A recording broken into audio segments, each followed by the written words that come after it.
All right, welcome. Today, we're going to pull back the curtain on something called the hidden architecture of strategy. It's this incredible science that, believe it or not, links together things as different as global finance, AI, and even national defense. I mean, think about it for a second. What could possibly connect global finance, AI chips, and next-gen fighter jets? They seem like they're from totally different universes, right? But what if I told you there's a hidden set of principles they all share? Let's dig in and find out. Okay, so our first piece of the puzzle comes from the world of high-stakes economics. We've got the U.S. Treasury Secretary Bessent talking about financial support to Argentina. Now listen to the language here. He's not calling it a bailout. Nope, he's framing it as a strategic, profitable investment for the U.S., kind of like what they did with Mexico a while back. It's a very calculated move. Then we jump over to the tech world.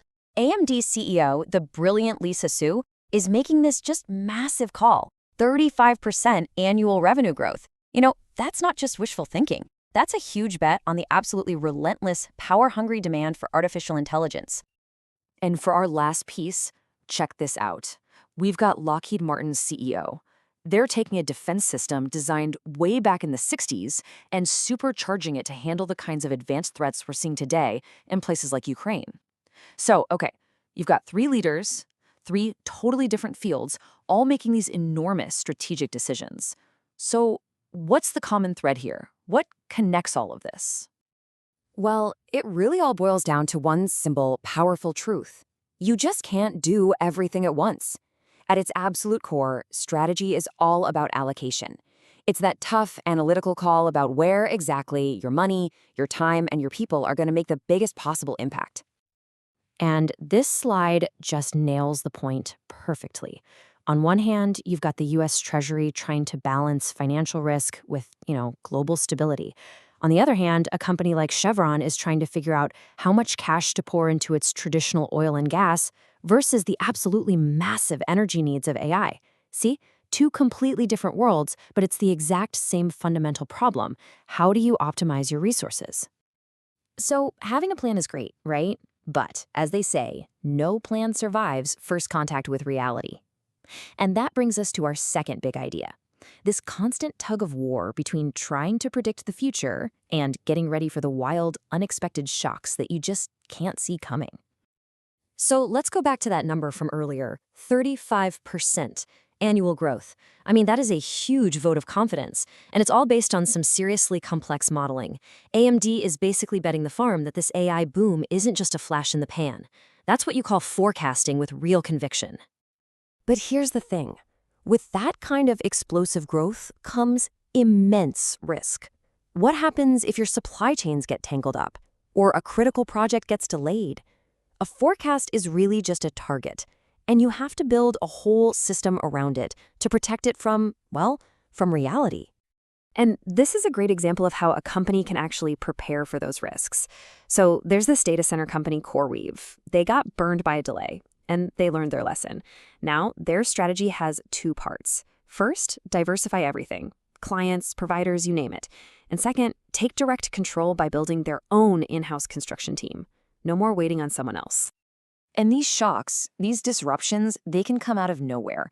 You see it with Delta Airlines. A government shutdown suddenly means over 2,000 flights get canceled. That's a huge external shock with just massive operational fallout. And then you have Lockheed Martin seeing a new threat pop up in a war zone, and they have to innovate right now. The real takeaway here is that the best strategies aren't just about growth. They're built to be resilient and withstand these kinds of hits.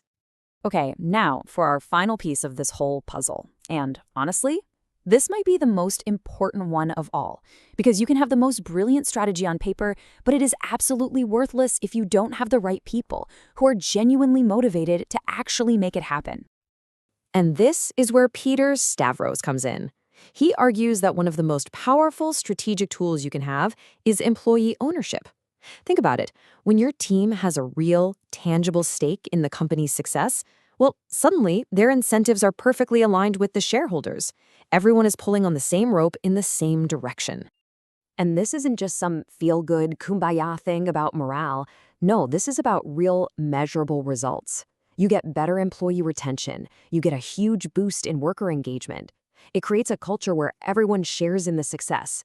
It's a strategic system that really does put people first. And this idea of focusing on people, it's not just for private companies. You see the exact same principle in national defense, where having a skilled and committed workforce is, without a doubt, the ultimate strategic asset. That is exactly why a company like Lockheed Martin makes it a priority to hire military veterans. See, they're not just filling empty slots on an org chart. They're strategically building a team that has invaluable, real-world expertise and a profound commitment to the mission. It is, once again, a smart investment in that human factor. So let's recap. We've seen resource allocation, risk management, and the human element all at play across finance, tech, and defense. Okay, so now let's finally uncover that hidden architecture that ties this all together. The common thread, the secret sauce, is a field called operations research. You'll also hear it called analytics. The simplest way to think about it is this: it's the science of making better decisions.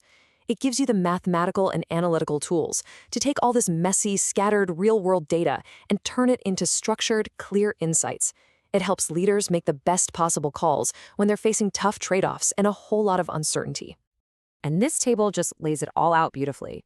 You see the Treasury and Chevron's problem with resource allocation?